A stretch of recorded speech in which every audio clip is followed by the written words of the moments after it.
कि धारा 370 मोदी जैसी एक शख्सियत ने जो खत्म कराई है, मैं उससे बेपनाह खुश हूँ। भगवान राम को किस तरह से आप मानते हैं, कुछ बताएंगे उनके बारे में? कितना मानते हैं, कितने दिल से मानते हैं? देखिए, भगवान राम हमारे देवता हैं। हिंदू मुस्लिम की बात करते हैं, उन लोगों के लिए क्या करारा जवाब है आपके पास? और जो लोग कहते हैं उनके लिए एक लाइन में मैं कहना चाहता हूँ कि तनकर खड़ा रहा तो जड़ों से उखड़ गया, तनकर खड़ा रहा तो जड़ों से उखड़ गया, वाकिफ न था पेड़ हवा के मिजाज से।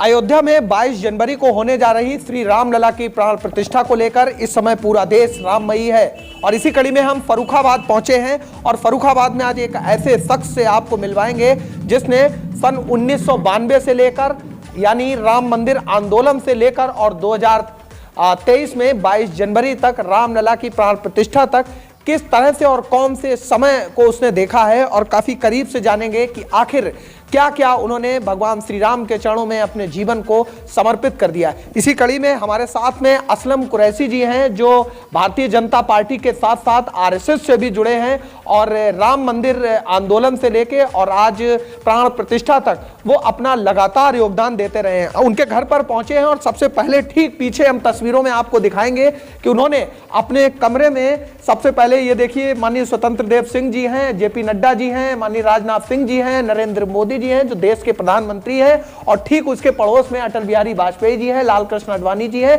और आरएसएस प्रमुख मोहन भागवत जी हैं। इन्होंने अपने कमरे में ये तस्वीरें यहाँ पर लगा रखी हैं और इनसे जब हमने इन तस्वीरों के बारे में जानने की कोशिश की तो इन्होंने साफ तौर से कहा कि मेरा जीवन जो है वो भारतीय जनता पार्टी के लिए समर्पित है और शुरू से लेके और आखिरी सांस तक इसी तरह से हम भारतीय जनता पार्टी और आरएसएस के साथ में जुड़े रहेंगे। असलम कुरैशी जी हमारे साथ में हैं, इनसे जानने की कोशिश करेंगे कि आखिर आज 22 जनवरी को जो अयोध्या में रामलला की प्राण प्रतिष्ठा होने जा रही है उसको लेके वो कितना उत्सुक हैं और उन्होंने सन 1992 राम मंदिर आंदोलन से लेके किन किन दिक्कतों का तब से सामना किया और आज खुशी का माहौल है तो वो किस तरह से इसको सेलिब्रेट कर रहे हैं। सबसे पहले सर आपका बहुत बहुत स्वागत है।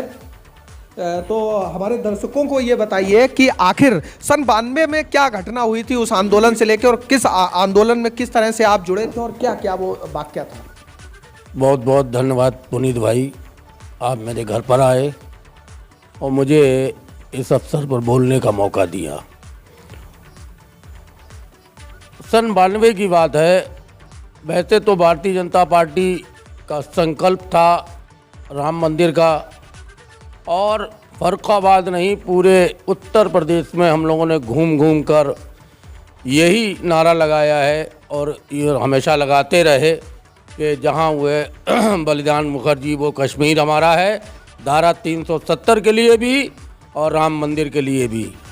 तो आज ऊपर वाले की एक बहुत बड़ी कृपा है कि धारा 370 मोदी जैसी एक शख्सियत ने जो ख़त्म कराई है, मैं उससे बेपनाह खुश हूँ।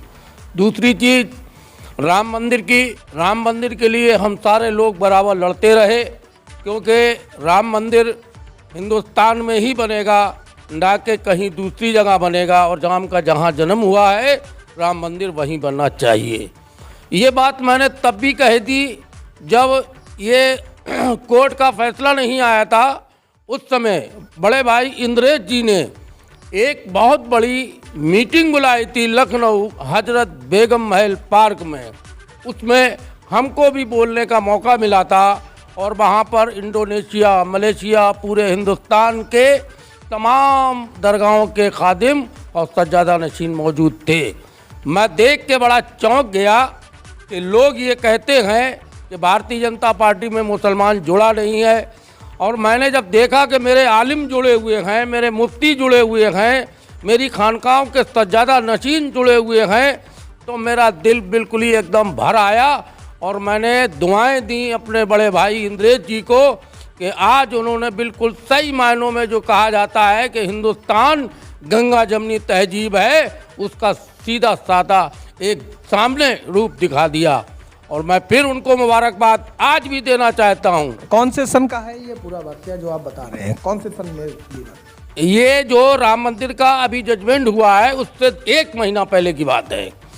तो वहाँ पर हमको भी बोलने का मौका मिला था, इंद्रेश जी ने दिया था और वहीं पर मेरी बातचीत हुई, तब भी मैंने ये कहा था। वहाँ पर हमारे अयोध्या के दो संत जी भी आए हुए थे, मैंने उनको भी चरणों में प्रणाम किया था, और हमारे जो भी खानकाहों के आलिम लोग थे मैंने उनको भी जो है सलाम किया था।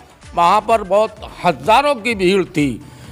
और सबसे बड़ी चीज़ ये है कि राम मंदिर जो न्यायालय ने आदेश किया है उसके मुताबिक बन रहा है, हम सबको बहुत खुशी है। और जो मैंने संकल्प लिया था वो संकल्प पूरा हुआ है। सन 92 की पिक्चर को थोड़ा सा साफ करिए, क्योंकि दर्शक हैं, लोग हैं, जानना चाहते हैं। और 92 में जो आंदोलन हुआ था राम मंदिर को लेके, तो फर्रुखाबाद में भी एक बड़ा घटनाक्रम द्विवेदी जी के साथ में लगातार रहे थे आप, तो वो थोड़ा सा पिक्चर उसको साफ करिए कि आखिर लोग वो जानना चाहते हैं क्या था वो मसला। मसला ये था कि राम मंदिर का मामला चल रहा था, कार सेवा के लिए लोग जा रहे थे। उस वक्त में इतना ज़्यादा थोड़ा कार सेवक आप भी बने थे ना? जी जी जी जी, मैं तो दूल्हा बन के गया था ना। अच्छा, दूल्हा बन के गए। तो उस समय ये हुआ कि भाई कैसे अयोध्या जाया जाए।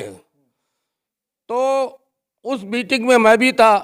मैंने अपने गुरु से कहा, आदरणीय द्विवेदी जी से, ब्रह्मदत्त द्विवेदी जी से, मैंने कहा एक बारात निकाली जाए।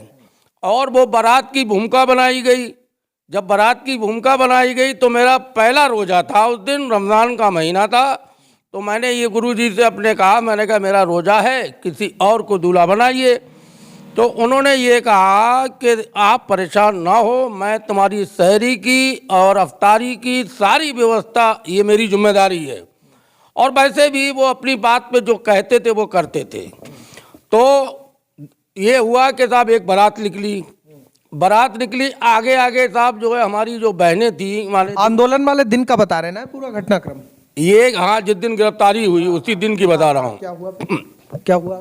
तो उसमें साहब दूल्हा बनाया गया जो हमारी बहनें थीं, मेरे राखी बांधती थी, आदरणीय द्विवेदी जी की बेटी गर्मा, और कुशला चाची की बेटी सोमिया, और सुधांशु भाई की बहनें, ये सब मेरी बहनें हैं, मेरे राखी बांधती थी। और इन्हीं ने ही हमको दूल्हा बनाया। और दूल्हा बना के साहब वो गाड़ी में बैठे और बारात चली साहब सेनापत से। पीछे गाड़ी में ब्रह्मदत्त द्विवेदी हमारे गुरु और भी लोग उसमें मौजूद थे। तो जब सेनापत क्रॉस किया तो हम तो निकल गए, वहाँ तक चौक पे पहुँच गए।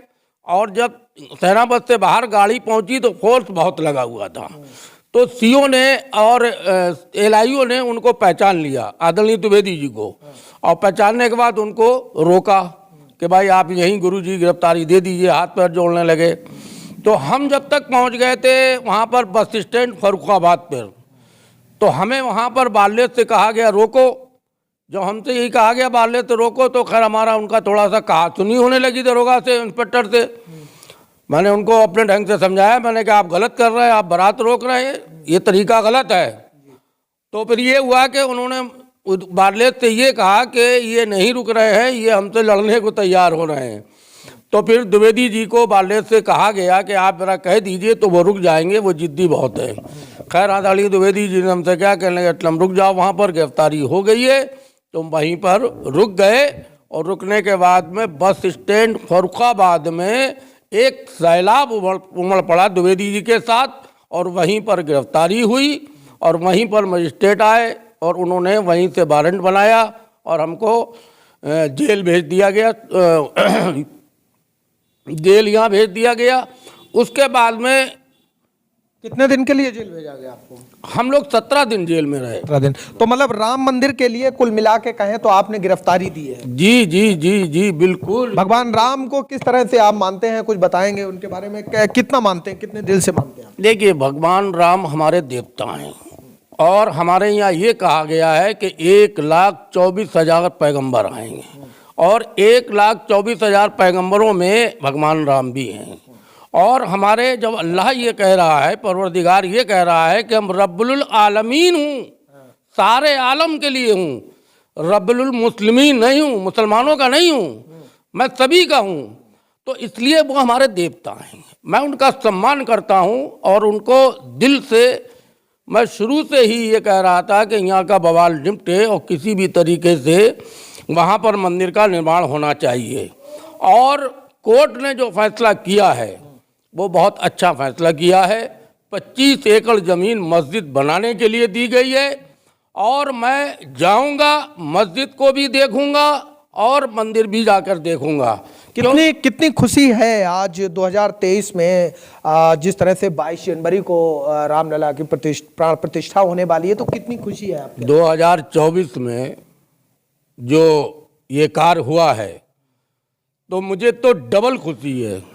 मुझे डबल खुशी ये है कि एक तो हिंदू मुस्लिम एकता बरकरार रही, एक तरफ राम का मंदिर बन रहा है तो दूसरी तरफ मस्जिद बन रही है, तो ये पूरी दुनिया में संदेश जाएगा कि हिंदुस्तान एक ऐसा मुल्क है कि जहाँ पर हिंदू मुस्लिम भाईचारा बरकरार है और बरकरार रहेगा। तो मैं दोनों ही जगह जाऊंगा, मैं राम मंदिर भी देखने जाऊंगा, मैं जो 25 एकड़ ज़मीन दी गई है मस्जिद के लिए, वो दुनिया की सबसे खूबसूरत मस्जिद होगी, मैं उसको भी देखने जाऊंगा। अच्छा, एक आखिरी सवाल है, जो लोग हिंदू मुस्लिम की बात करते हैं उन लोगों के लिए क्या करारा जवाब है आपके पास? देखिए, जो किसी भी पार्टी का नेता हो, जो लोग करते हैं उनके लिए क्या करारा जवाब है, एक लाइन में बताइएगा। उनके लिए यही जवाब है कि आज़ादी के वक्त हजारों की तादाद में हमारे आलिम शहीद हुए हैं और वीर अब्दुल हमीद हमने दिया, अशफाकुल्ला हमने दिया, अब्दुल कलाम साइंटिस्ट हमने दिया, मोहम्मद रफ़ी हमने दिया। तो इस तरीके से जो लोग कहते हैं वो गलत कहते हैं, वो अपने आप को सुधार लें। हिंदुस्तान हमारा है, हम हिंदुस्तान के हैं। और जो लोग कहते हैं उनके लिए एक लाइन में मैं कहना चाहता हूँ कि तनकर खड़ा रहा तो जड़ों से उखड़ गया, तनकर खड़ा रहा तो जड़ों से उखड़ गया, वाकिफ न था पेड़ हवा के मिजाज से। क्या बात है, क्या बात है। क्योंकि जो लोग तन के खड़े रहते हैं, अपनी कहते रहते हैं, हवा का रुख नहीं जानते हैं, वो उखड़ जाते हैं। मैं उन्हीं के ऊपर कह रहा हूँ कि जो लोग ये कहते हैं कि मुसलमानों को पाकिस्तान चला जाना चाहिए, मैं उनके लिए कह रहा हूँ, जनरल लोग नहीं, क्योंकि दोनों जगह सरफिरे लोग हैं। मैं उन लोगों के लिए कहना चाहता हूँ, क्यों कि आज़ादी के वक्त जो हिंदुस्तानी राष्ट्रीय मुसलमान थे वो हिंदुस्तान में रह गए। मौलाना अब्दुल कलाम आज़ाद लाल किले से ये कह रहे थे, रुक जाओ मेरे भाइयों, ये हिंदुस्तान तुम्हारा है, यहाँ की जामे मस्जिद याद कर रही है, यहाँ के जो है वो हाजी अली याद कर रहे हैं। तो इस तरीके से जो लोग राष्ट्रीय मुसलमान थे वो यहाँ रुक गए और जो जाना चाहते थे वो चले गए। लेकिन उन पाकिस्तानियों ने, कमबख्तों ने आज तक जो हिंदुस्तान से मुसलमान गया है उसको आज तक अपनाया नहीं। आज तक उनको मुहाजिर कौमी मूवमेंट है, वहाँ आज भी वो ये कहते हैं ये मुहाजिर हैं, इंडियन मुसलमान हैं। भाई तुम अपना भाई क्यों नहीं कहते हो? वैसे तो बहुत बड़ी बड़ी बातें करते हो, आप अपना भाई क्यों नहीं कहते हो? क्या वहाँ पर कुरान दूसरा है कि यहाँ पर कुरान दूसरा है? तो कुल मिला के हम लोग बात राम मंदिर की कर रहे थे, लेकिन आपको बताना चाहेंगे जिस तरह से हमारे साथ में असलम जी थे और इनकी ऐसी दीवानगी देखकर शायद ही इनकी मोहब्बत का कोई दीवाना ना हो जाए। जिस तरह भारतीय जनता पार्टी हो, आरएसएस हो और साथ ही साथ रामलला हो, उनके लिए जिस तरह से इनकी दीवानगी है वाकई में देखते ही बनती है। तस्वीरों में हमने ठीक पीछे आपको दिखाया किस तरह से इन्होंने अपना जीवन भारतीय जनता पार्टी के लिए समर्पित किया है, किस तरह से इन्होंने अपना जीवन आरएसएस के लिए समर्पित किया और कह भी रहे थे कि हम अपनी आखिरी सांस तक इसी तरह से देश की सेवा में लगे रहेंगे, पार्टी की सेवा में लगे रहेंगे और हर तरह से जी और जान से इसी तरह से जुटे रहेंगे। असलम जी का बहुत बहुत धन्यवाद जो इन्होंने हमारे साथ में समय दिया और भी ऐसे ही एक्सक्लूसिव इंटरव्यू लगातार हम आपको दिखाते रहेंगे। कैमरामैन मोहित के साथ Puneet Mishra, UP TV news, Farrukhabad.